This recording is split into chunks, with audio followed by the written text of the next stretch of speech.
Coming up on today's episode of the Health Review. Health and wellness practitioners are the people that dedicate their lives to helping others, yet they are often the ones that are so poorly looked after themselves from an employed or career point of view. Our core mission is to unleash the power of these practitioners. What you're now seeing is this shift where the younger generation is spending more on their health than ever before. Men tend to look after their physical health really well. When you look at Untill's numbers, you'll see 70% of PT sessions are men being trained versus women. That being said, I think there is a worrying trend where I've got a feeling we're going to enter this realm of men entering poor mental health, and they're already starting to do it.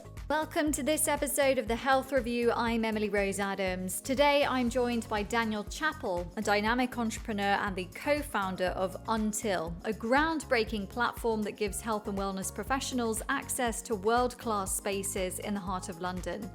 Before launching Untill, Daniel spent over a decade working with elite athletes in high-performance sports. He brings that same precision and performance mindset to the business of wellness, empowering trainers, therapists, and coaches to grow on their own terms. In this conversation, we dive into Daniel's mission to modernize the wellness industry, what's shifting in how we approach fitness, and why social spaces like saunas and wellness events are now the frontier for connection, even dating. Plus, Daniel shares his top advice for health professionals looking to build a thriving business in a crowded space. Let's get into it. Daniel, welcome to the Health Review. Thank you for having me on. Very excited to be here. You're making waves in the health and wellness fitness world, disrupting the industry quite massively. Really exciting stuff going on. Before we get into it, I'd just love to hear about how you got into the industry, whether you have a personal interest, whether you trained in this world. Tell us.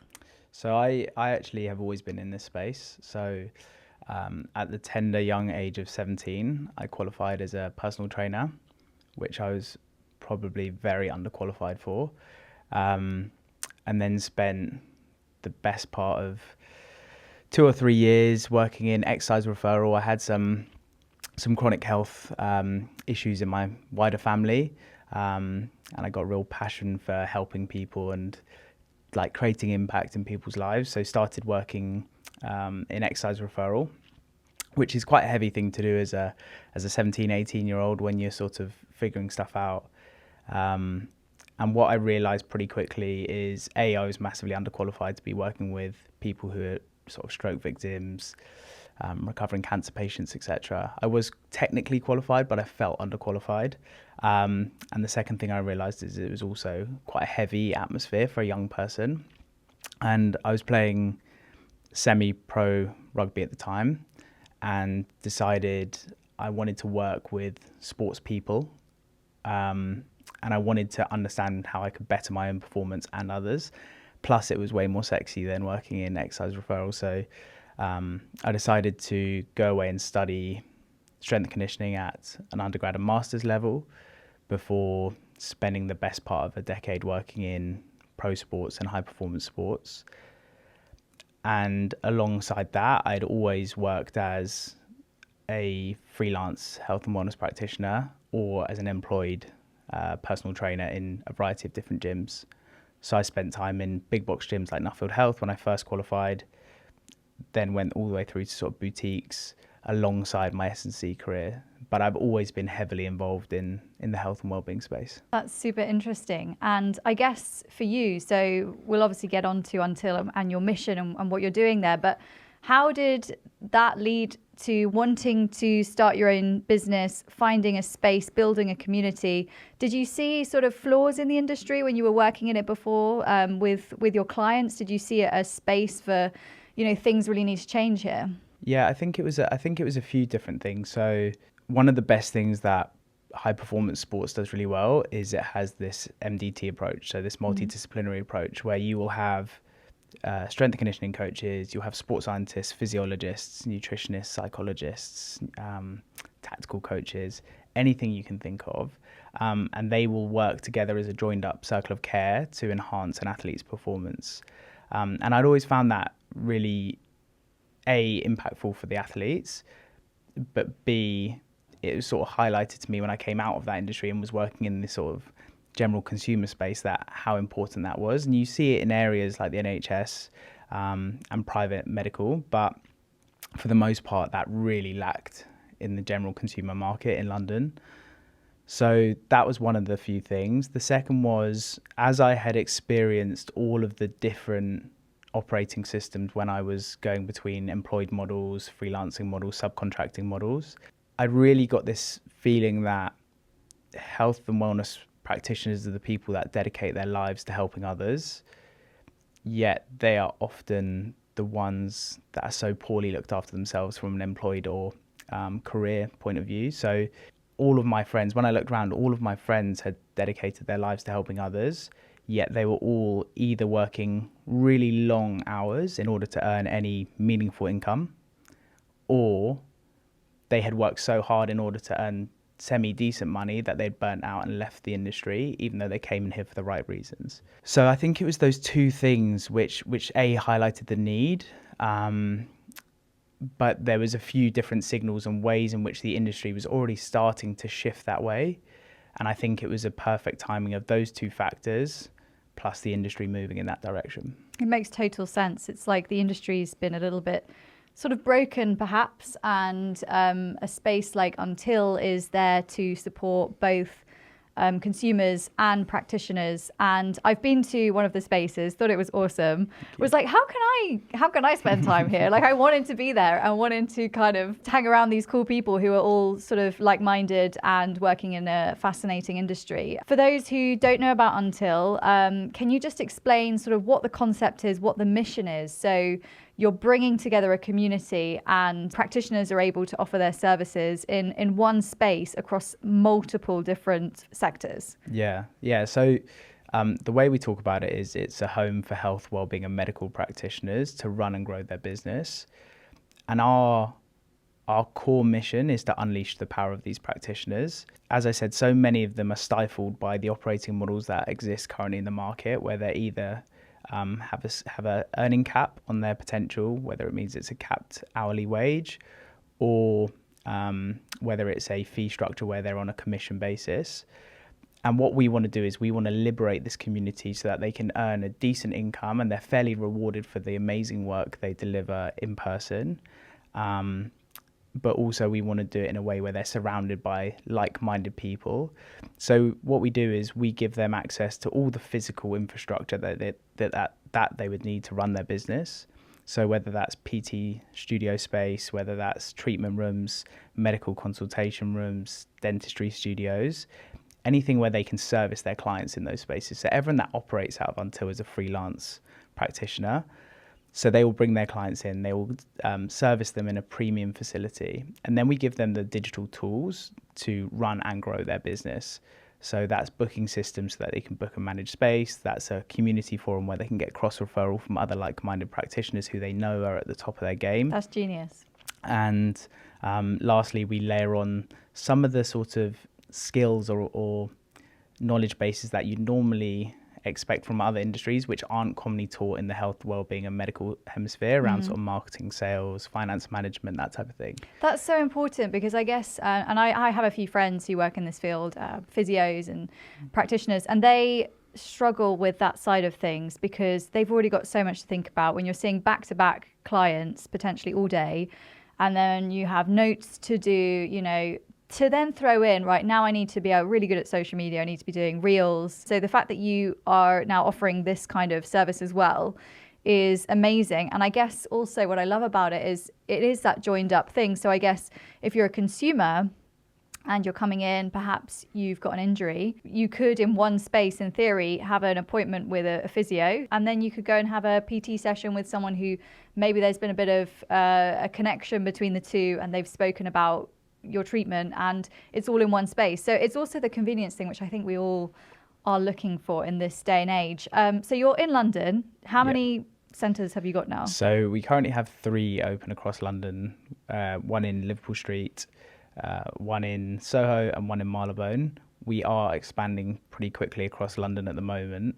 But as part of our membership model, they can access any of those clubs and service clients out of any of those different facilities, which is one of the perks of being a member at Until. And how's it evolved since you launched the first hub? there's been quite a few developments. We started off firstly in quite a narrow category, which isn't actually considered that narrow compared to most, but narrow compared to what we are today. So we started off with 3 verticals where we'd service people who fall into the train category. So any PT, S&C, sports science, exercise phys. Treat, which was anything that required a sort of plinth and a treatment room. So physio, chiro, osteo, massage therapy, reflexology, podiatry, that type of thing. Mm-hmm. And we had coach, which is anything on soft seating. So nutritional therapy, psychotherapy, life coaching, performance coaching. And what we realized very quickly is when we started servicing these core groups of practitioners, others who didn't quite fit into those verticals started asking if they could leverage our space or be part of the community. They wanted to get into that sort of cross referral and be part of that community of practitioners. And those were practitioners like private GPs, dentists, some medical aesthetics. And what we really quickly realized is they are a part of this ecosystem, but we're not set up to support them. So as the model evolved, we designed our spaces to cater for those. So now we design medical consultation rooms, which are CQC regulated. We've got dentistry studios, so dental practitioners, hygienists can now start their own business with little upfront cost. And we've sort of really started to diversify. So now we have over 40 different types of practitioner that sit under our roof, which I believe is globally the most diverse range of practitioners under one roof, which is exciting. And it's also great to see that they all merge together really well. But I think there's been a variety of other things we've changed and learned along the way, like everything from our design language and the way we design our spaces, how we use our spaces, what's important to these practitioners. We've learned a lot about that. And I think we will continue to make learnings. We don't know it all right now. We're still learning. We're still young. And I think we'll continue to evolve as we go from there. And I when I was in your Marylebone location, I was there for an event. So I was there for a book launch. And it was a cool experience just kind of seeing the space and being there and joining a community of people who, you know, were interested in health. So I think that aspect of it too, it almost felt like a social space. And as I said, it made me feel like I wanted to go back for another reason. You know, can I put on an event here? Is there like, you know, so I feel like we can talk about that in a minute, the sort of community social aspect of the health and wellness industry, which is a big thing now. In terms of the industry as a whole, you must have seen it change quite a lot since when you qualified as a personal trainer when you were 17. Things have evolved. Yeah. Probably moving in the right direction in terms of more of a joined up approach, more education that's out there, you know, podcasts like this one. I feel like we're all learning so much about such a wide range of topics. But where do you think the industry is lacking and where do you think it needs to head in the next sort of 5 to 10 years? In order to look forward, I often look back first to see where it's come from. And when I first qualified, the industry felt really archaic. Right? It was slow and it was run by big industry bodies, which controlled the narrative, and everything felt like it was moving really slowly. It was similar to that before challenger banks came along, when like Monzo and Revolut came into the picture. Before that, the banking world was quite archaic. And what we found is there were some challenger brands that came into the mix, and the boom of boutique fitness made a big impact on that and started to change the way we think about the world of fitness. And things evolved where people had access to information more than ever as consumers, which is both a good and a bad thing. But they required a much higher level of service, knowledge base from their practitioners, from their organizations they were going and seeing. So that forced the industry to make change. And I think what's evolved is the diversity of offering now is massively different to when we first started. And that will continue to grow. And I think what you're now seeing is this shift where the younger generation is spending more on their health than ever before, which is amazing, right? They're not so great for the bars and the nightclubs, but it's great for health and well-being. And you're seeing people invest their time and money into that. So that's like the sort of macro shifts you're seeing historically and now starting to see more of. And then as you and I discussed, you're now starting to see more of this boom into the social wellness space and the longevity space, and people are really starting to be future thinking and proactive around their healthcare. that being said, there are issues with the industry as it stands currently, and we've broken a couple of those with Until, with the operating systems and the way practitioners work. But there's still, for me personally, still think about. I always use my mother as an example. I always think, would she be able to know what to do? Is it simple enough for her to know what she needs and where she should get it? And this is the sort of the shadow to the amount of information that's out there. Is there's so many different offerings, there's so many different bits of information. It's how do you cut through the noise and understand what you should be doing with who you should be doing it with, and how do you know what good looks like from a service point of view? And I think that's one of the areas that the industry needs to do. It needs to find ways of cutting through that noise and creating not a single source of truth, but making it clear what's technically sound and what's potentially fad or novel. Yes. And I guess without plugging, that was the aim of this podcast, because I feel like there is so much sort of misinformation out there.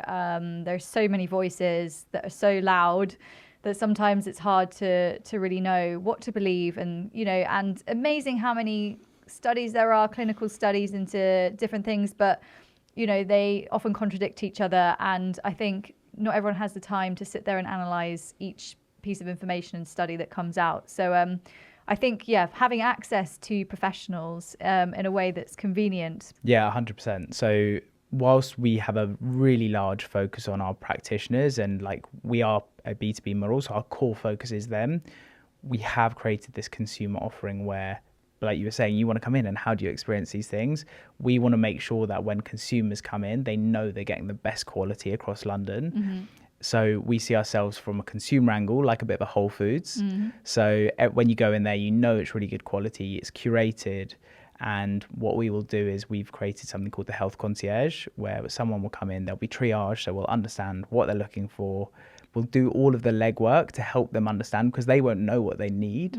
So we'll help them understand what they need, and then we'll match them with practitioners based on needs and requirements, all the way through to personality and sort of personality match.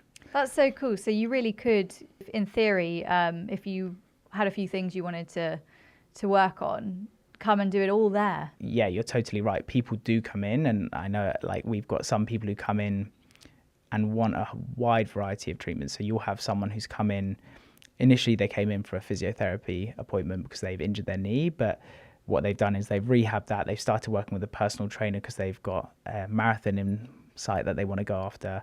They've started doing some nutritional consultation work, and they've also decided, I'm going to see a podiatrist while I'm here as well. So you very quickly see people starting to cross-refer, not only between practitioners, but the consumer comes in and better understands what they need and want through the concierge system. It's super cool. We touched upon the wellness social spaces. That's a big thing that's popping up now. I mean, in the UK, in London, in the US, you're seeing these clubs which are giant saunas and all sorts of, DJs involved, and it's very cool. Do you think that this is going to stay? Just your own personal opinion. I know that obviously Until's not venturing into that space yet. Maybe we will one day, but what do you think about them? So I think they will be here to stay for good, whether or not they stay in their current form with the large saunas and the DJs, maybe or maybe not. But I think you're seeing this social boom, this social wellness boom, as a result of the pendulum swinging from what it was in COVID, where everything was digital. People were cordoned off by themselves, and it was a very lonely time in the world. And I think whenever you have a big swing one way, you always have the opposite soon after. And I think people crave in real life experiences now more than ever. So that's a strong signal for that staying. You're seeing the boom of sort of in real life communities forming, paired with the fact of all these founder-led brands creating in real life community events, activations. I think it's going to stay, and I think it's going to continue to grow. You're already seeing places like Remedy in the US massively growing. They're now expanding. You're seeing Art Community in Canary Wharf, Rebase in Marylebone. They're starting to open. What you want to ensure is they continue to grow, but they have some level of differentiation instead of all being the same, because otherwise they're not going to make it. But I will expect it to continue to grow. Absolutely. Yeah, a lot of them, their memberships are not sort of that affordable, I guess. And it's the weighing up between, well, do I have a nice gym membership somewhere, or do I spend money on seeing practitioners, or do I, not everyone can afford to do all of that. And I think that might be one of the barriers, and perhaps there need to be new ones that pop up which are less luxurious, I guess, and more of a achievable sort of subscription. Yeah, that is one of the, I guess, one of the signals or amber flags I'd wave is, whilst I wholeheartedly believe in their mission, I know it's really hard to make that commercially viable, A, for the business itself, just due to the way they price it and they structure the business, but B, as a consumer, you can't have that, your gym membership and everything else. And I think that's what Third Space set out to try and do, was to create that space that covered all of those areas. And I think they do that brilliantly. Yeah. But I do wonder with some of the offerings that exist, how they will survive. I live in East London, and there are a bunch of kind of community saunas which are quite fun, and they're low cost, and that's great. You can just sort of pop in and you might meet people, but it's not this sort of high-end luxurious experience, which I guess is the same with the whole biohacking industry, which I think is probably shifting because it's not necessarily that realistic again for most people. There needs to be room for achievable subscription for people where you can still go to the gym, you can still see your practitioners about things that are actually pretty important to you. I'd love to get your opinion on men's health, because you've worked in this space for a long time. You're a very busy person juggling, I can only imagine, a mountain of things at a time. What's your view on men's health? Are you seeing an equal balance of men and women coming into Until? Do you think they're taking care of their health? Do you think more needs to change? It's a really interesting question and very topical at the moment. I think men tend to look after their physical health really well. A lot of personal training is skewed towards men. So when you look at Until's numbers, you'll see 70% of PT sessions are men being trained versus women. That being said, I think there is a worrying trend where I've got a feeling we're going to enter this realm of men entering poor mental health, and they're already starting to do it. And you can see that being brought to life by some of the recent Netflix shows and stuff like that with the adolescents. And it's a bit of a weird time in the world for men. And there are these amazing businesses that are starting to sprout out to support and champion men's health and get men talking more openly and freely about depression, anxiety, feeling stress. And a lot of that, again, with all of these things, a lot of that stemmed from this world where men had this need to put up their barriers and not talk about it in order to seem masculine. And I think that is changing, but I think, myself included, lots of us are stuck in this weird world where you don't want to go, you want to be masculine but not too masculine, but also you don't want to be too feminine. And it's this really interesting phase in time where I think my concern is it is going to get worse before it gets better, but there are opportunities coming up. But I think on the opposite side of that, I'm so excited to see the developments that are being made in the women's health space. It's so exciting. I've been such a big advocate of this for so many years, and having Until being at the forefront of some of that work with some of the best women's health specialists in the UK or Europe is amazing. We've had not only freelance practitioners join, but we're also the home of one of the most exciting new women's health businesses called Anira Health. And they're changing the way that we think about women's health and the way in which women can access health. So I'm really excited for the way that's shaping, and it needs to continue moving in that direction. But I think women's health is moving there. I've got a less confident feeling about men's health at the moment. That's a real shame, because I guess we all have been championing women's health for a while now, and social media has been such an important tool for that in terms of education. Menopause, endometriosis, polycystic ovary syndrome, these topics are now getting out there. More people are getting diagnosed. There is still a need for that joined up approach of doctors, speaking to each other and putting all the puzzle pieces together. But it's a real shame that, you feel, and I think most people feel, that men's health isn't really getting there in terms of mental health. Male vulnerability is is something that needs to be more accepted. Yeah, and I think part of that is a generational shift. I think the older generation tended to be more closed with their mental health because often it was frowned upon as well to talk about those things back then. And I think it has shifted. I just don't think it's anywhere near where it should be. But as I said, there are organizations and businesses that are now stepping into that space to start really helping men's circles, all that type of thing, to really champion pulling together men's voices and letting them be heard in a safe space.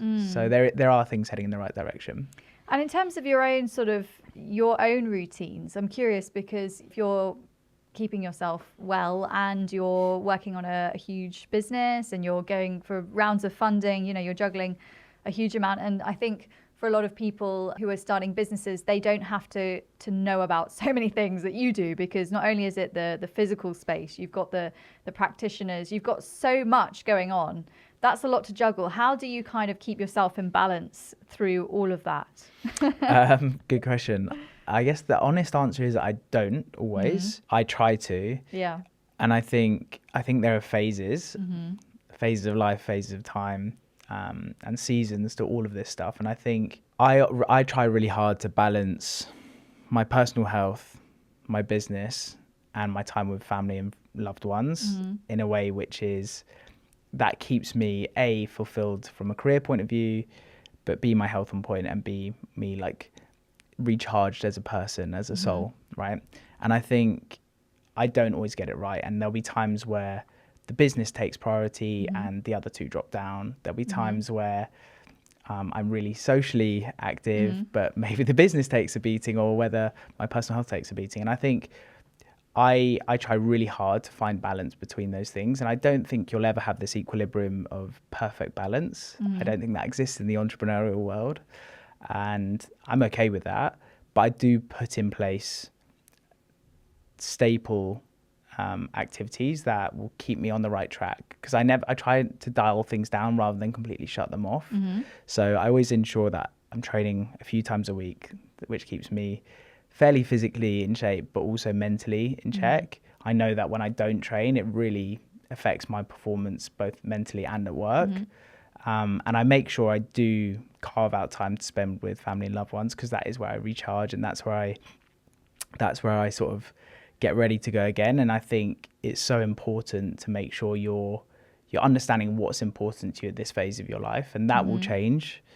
But I think dedicating and carving out and time blocking time for each of those things that's important to you makes a massive difference. If you could look at Until and say 10 years, where are you hoping to grow with it? Like what sort of spaces, what location? Do you have a plan in place for how you want it to grow? Yeah, if I were to think forward into the future, what a dream world would look like for Until would be continue to expand across London and be championing healthcare practitioners across the London scene, be scaled across the US. We're already looking at some spaces in the US now, and I know this is going to work really well in the US. I've been over there a few times and tested it with the market. We're really bullish about how this will work in the US, and I think in a dream world would be scaled across the US, and we'd be in some of the other territories across the Middle East, Asia, and potentially some locations across Europe. And what I'd love to create is a global community and movement where we have liberated those practitioners, and you have this global ecosystem of spaces where practitioners can service their customers not only in their existing cities, but if they are away with clients or if they are in other countries. We already have it now where some of our practitioners have businesses that are based in Dubai and London or New York and London, and will service clients in each of those spaces.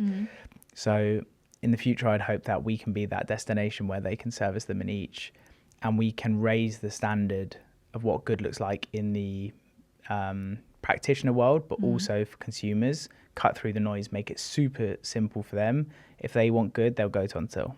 And if a practitioner, obviously most of them are self-employed, I guess, do you think the new model for them is partly online because after COVID, obviously, we saw a big boom in therapists, personal trainers, popping up online and offering those types of consultations. Do you think the future is a hybrid of online plus using a space like yours to see clients on set days a week rather than working, say, full-time somewhere else? Yeah, I think it's a very smart thing to do, to diversify your business. Again, it comes down to personal preference. Some people like it, some people don't.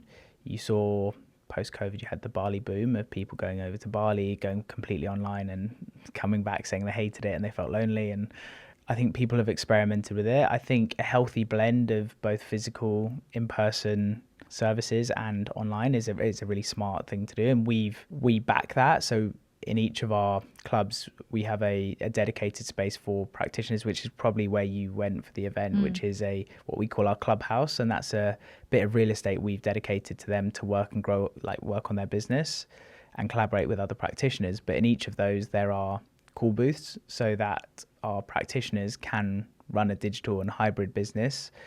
So we're confident that that is again going to stay, and we're here to encourage that and back it alongside the in real life I'm business. so excited about also the event spaces in health and wellness. It's just going wild at the moment. You can look online, and if you have no plans for a few days, you can easily join a wellness fitness event almost every day of the week in London anyway, maybe not in other parts of the UK, from sort of running clubs to women's health events, and you have brands who come and sponsor. It's a really exciting space, and I think it's cool that you guys are able to offer a location for things like that. Do you think that's going to continue growing, that kind of the yearning, I think, for connection, especially with Gen Z? I think a lot of them at university, they had to study online, and they missed out so much. So it's almost like a ginormous rebound in this space. Do you think that's going to keep growing in the health and wellness space? Absolutely. Yeah, 100%. I think, as I said, this post-COVID boom of the need for in real life events has grown, and I think it's going to continue to magnify and continue growing in that same trajectory. I think there's been all of these growth of businesses and organizations like Click, Move and Meet, and a few others, where they're now creating these in real life experiences outside of just the typical run clubs and all those sorts of things, where they're bringing people together and making an experience out of it. But absolutely, I think that's going to continue and stay. And I think, how amazing is it that people have the choice of almost anything they want to do? Yes, it's very London centric right now, but I think we live in this world where you could wake up on a Saturday and go, I want to go to a health and wellness event in London today, and I'm sure you could find something. Absolutely, which is amazing, and it makes you think, I wish this had been here longer. Also, the cool thing about this is the dating space. I mean, the conversations I've been having with some of my single friends, they're trying running clubs or they're joining CrossFit, because CrossFit's got a very social aspect to it as well, to try and meet people, because it's that, again, rebound from the apps. That it's exciting that people might use health and wellness events to potentially date as well. Yeah, 100%. You're right. Yeah, you do see it quite a lot actually in, as you said, run clubs, a lot of these social wellness spaces with the group saunas and stuff. It's a great way for people to meet with a shared passion of well-being. And yeah, I think it's awesome. I think it saves a lot of the hassle of online dating, and also brings it into a way where it feels more authentic and genuine. So yeah, it's exciting. Absolutely. I guess back when I was single, it was like everyone was drinking, and it was, you don't have to have a glass of wine as soon as you arrive to kind of, let loose and relax a little bit. Now it's like, have a matcha and, have your caffeine high and get your vibes from that. 100%. It's fun. And I think it's exciting because I guess also when you're potentially choosing a life partner, you want to be with someone who's aligned with your values and your lifestyle. And if one of you is into wellness and the other one isn't, and isn't looking after themselves, I guess that can cause conflict in the future. Sorry to interrupt. If you're enjoying today's episode, please do subscribe or give it a follow so we can keep giving you excellent content and bringing on amazing guests that hopefully you're loving on the Health Review podcast.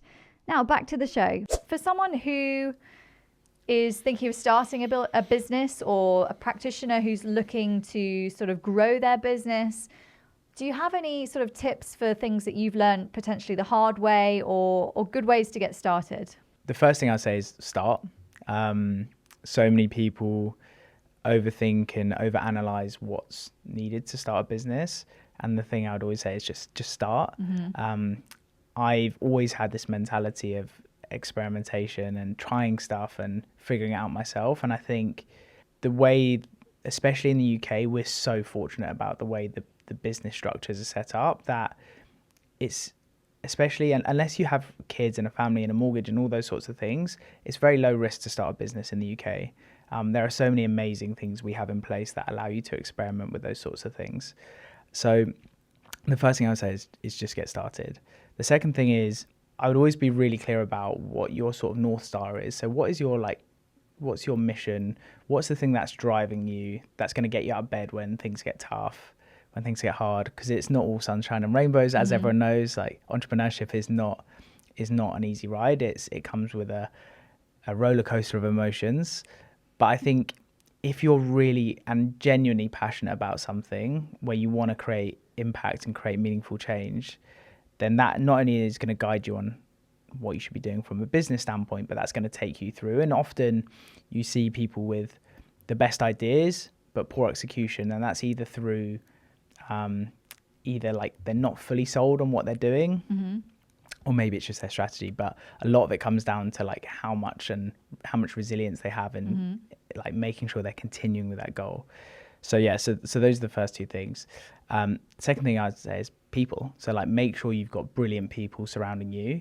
They are the lifeblood of a business, and a couple of wrong choices around the people who surround you could be the death of your business or the life of your business. So I always say, like, be really clear about what you want to go after. Make sure you're surrounded by the right people, and you'll make sure it's a success. I feel like also people skills, people underestimate how important that is, from a restaurant to being a practitioner, perhaps, like having that kind of energy and enthusiasm for what you do. For practitioners who are, going solo, which is a lot, and obviously with Until, we were saying earlier that you guys are offering support in terms of business, marketing, financials, which is extremely helpful. But it does feel like this space is relatively crowded on Instagram, TikTok, where people are offering little snippets of advice.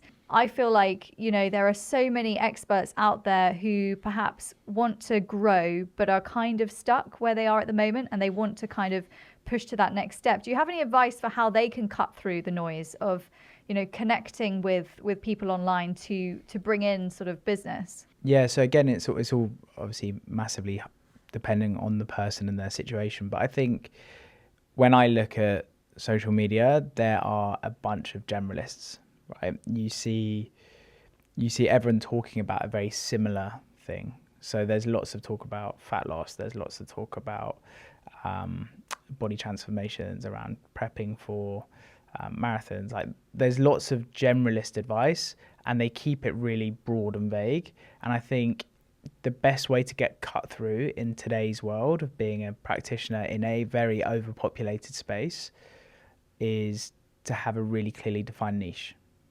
So have a place where you are really experienced, highly knowledgeable. You have a really clearly defined audience, which helps with marketing. It helps with your sales tactics. It helps with knowing where to find your customers. And I think when you have a clearer or a sharper point to your skill set, it makes it so much easier for you to stand out.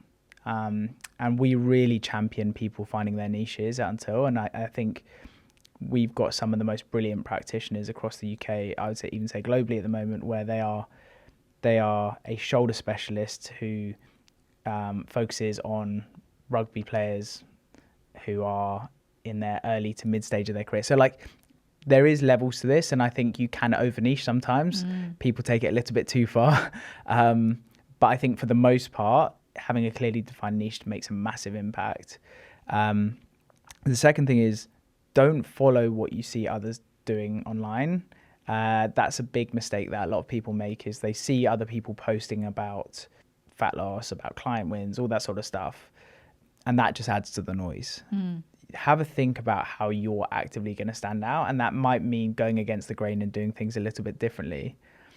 But I think you need to think about, how can I best deliver my skill set and knowledge and expertise in a way which isn't going to just join the rest of everyone else out here and merge with the noise. That's sound advice, yeah. It's a bit like, I guess, if you're a physio and you hone in on pelvic physio. I had a pelvic physio specialist on the podcast and we got really into it and it was so interesting. And you think, you start as a generalist physio and then you find an area where actually you're really passionate about it and you're really knowledgeable and you kind of excel in that field. So I think that's really good advice. And I hopefully, people listening will apply it to their own expertise and knowledge. Before we finish, I'd love to know if there are a few wellness things that you like to do or are passionate about, aside from your workouts a few times a week. Are there any things that you think are kind of important and we should all be adding into our routine as well?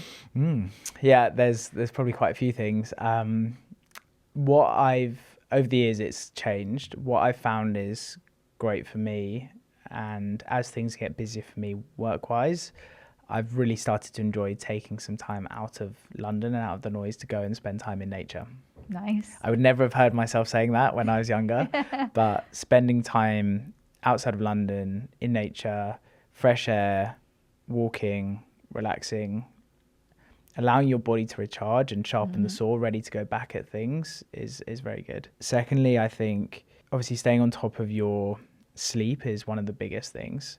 And I think that has probably been one of the single biggest shifts I've made over the past 3 years, which has made a monumental impact to the way I perform. And this isn't a plug, but I started using 8 Sleep, which is a temperature controlled mattress, because I always used to overheat. And I used to average, for the past 5 to 7 years of my life, I'd probably average 3 to 4 hours sleep per night, which is horrendous. Yeah. It's really bad. It's probably going to shave a few years off my life, which hopefully I can gain back now. Yeah. But since using that and being able to control my temperature in bed and really placing an emphasis on the importance of sleep and thinking about sleep routine and sleep hygiene, it's made such a difference, not only to the way I show up and perform, but also to my mental well-being. Like, I'm a totally different person now to what I was when I was waking up. After a few hours, I'd feel a little bit anxious and stressed because naturally you feel a little bit groggy when you're underslept.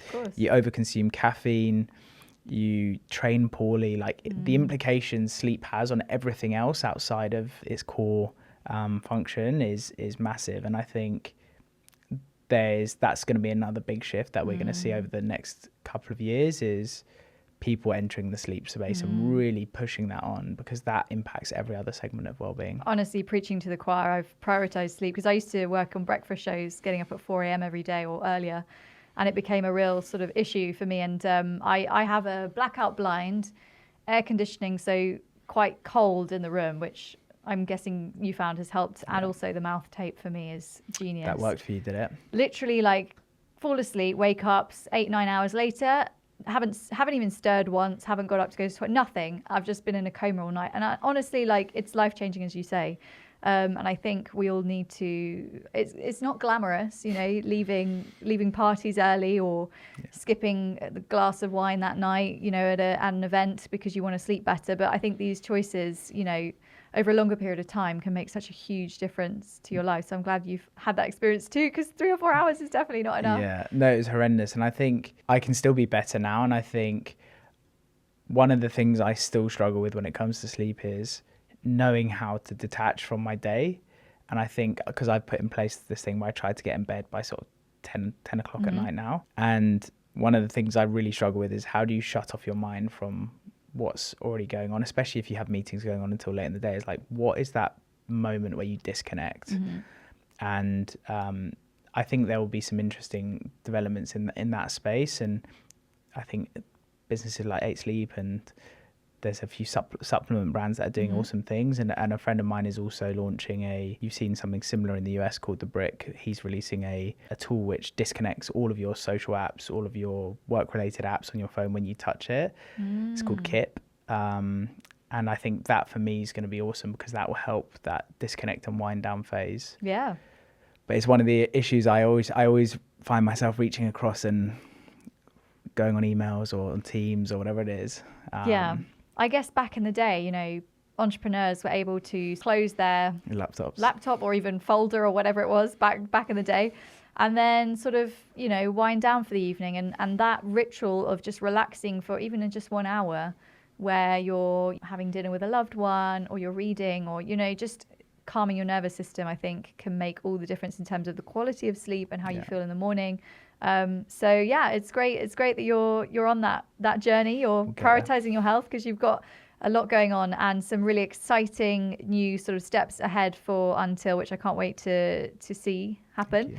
Can't wait to hopefully come back to the spaces soon and experience it, and maybe go to another event or something. For people, Daniel, who want to follow you and keep up to date with Until, perhaps practitioners interested in joining, where can they find you? So to find Until, until.co.uk.